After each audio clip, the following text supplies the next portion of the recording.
Welcome back to another interview. This time I'm at the Electrolube booth and I'm joined by Ron Jakeman. Yeah. Again, the big boss of Electrolube.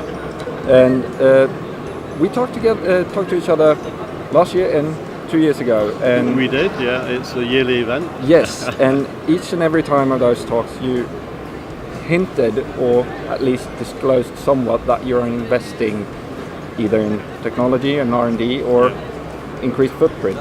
Exactly. Yeah. That has been completed now. It has, yes.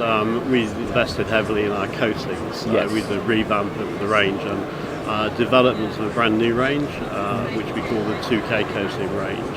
Yeah, that's a two-part UV cure. Exactly. We've added extra products to it, with the most important one being the UV product 2K850.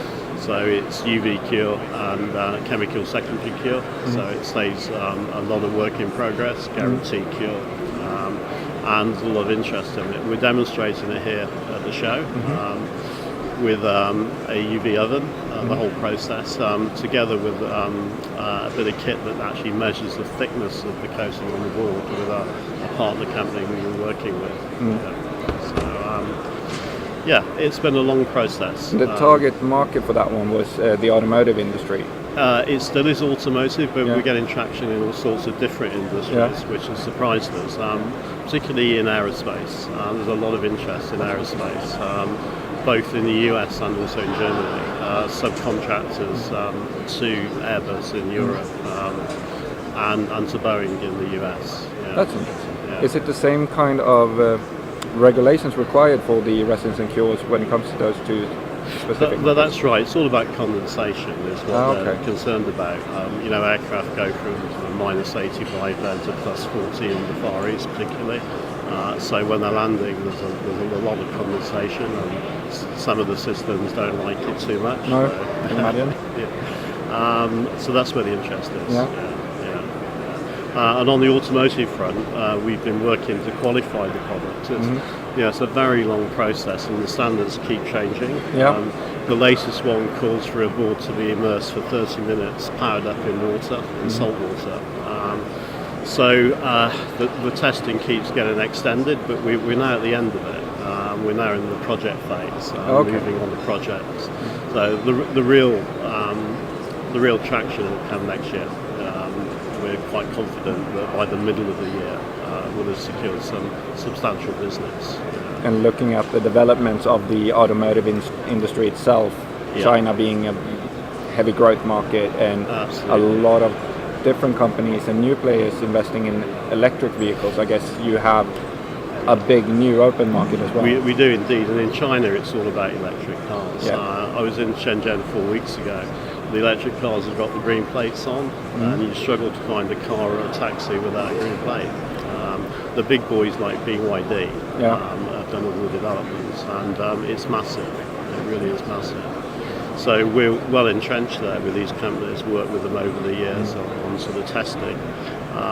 Some of them are going one part UV, moving from solvented coatings to single part UV. Others are looking at the 2K, the enhanced protection. So it's a brand new opportunity really. Different players, in the market. We also did a tour of India. I was just about to say. I guess the factory in India now comes very in handy if China takes off for you guys.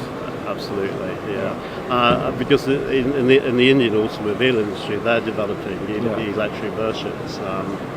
So we visited those factories as well with my colleague Phil Kinner.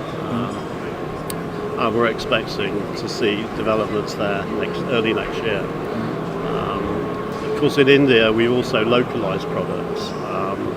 We localised 10 products recently, which makes us very price competitive in the marketplace. But the Chinese automotive industry is really the only one taking off now. The European one has also shown new life with the electric vehicles becoming more and more available. I would say. Is Europe still an interesting market for you guys? Oh, of course, it's a very interesting market. But in terms of a pure electric car, there's not too much in Europe at the moment. It's a bit surprising, really. but it's very important to us, the European automotive market. And I think over time we'll start to see developments there. I mean, but yeah, I mean, with the current technology, we have good business. We want to make sure we continue it. And with you now being in the product stage more with the Y2K here, what do we see on the horizon for, especially in China, for the automotive industry?